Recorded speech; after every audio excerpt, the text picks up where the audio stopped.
This is my dwarf army with miners, warriors, and kings. Today I'll be showing you my dwarf figures. I'll build a huge throne room and mine, and at the end there will be a battle with my rock army. These dwarves started as a peaceful army, mining and smithing new weapons. So first I'll make some miners. I started with these miners with long beards and these pickaxes and hammers. I also built this cart so that the dwarves can bring their gems and gold places. However, the dwarf army is enemies with the rock army. Frequent attacks from the rock army drove the dwarves deeper and deeper into the caves. To fight this rising conflict, the dwarves became strong warriors. I gave them these axes and heavy hammers. They also captured this troll, which I got from a Marvel set. I put chains all around him and gave him this big pickaxe and hammer. This troll can fight the big rock giant from the rock army. That's not all. This is one of the oldest dwarves, a wizard.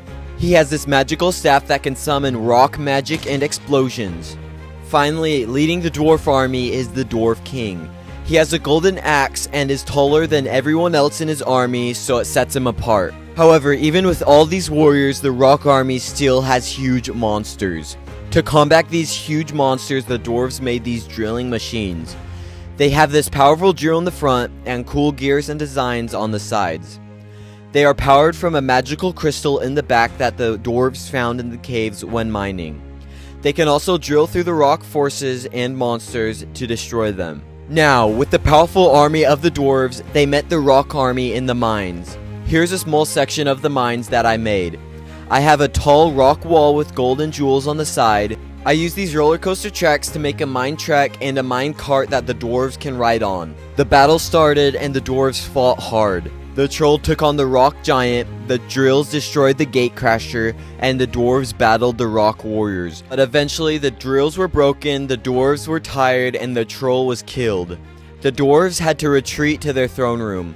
To make the throne room, I started by making these two huge pillars for holding up the mountain. In the middle of the throne room, I put the king's gold throne. It has a lot of detail and it has this huge gem that glows. This is because I got this light strand and I ran it to the torches and gems. The dwarves hid in the throne room as the rock army rammed the door. This is when the king realized that he could dump the lava from the forges onto the enemy. They use the lava to heat and melt the gold so that they can forge it into swords and gold bars. The dwarves opened the lava gate and the lava poured out onto the rock army, destroying them. Well, that was the dwarf army. Through the dwarf inventions, the warriors. I hope you enjoyed the video, subscribe, and watch one of these on screen. See you next time.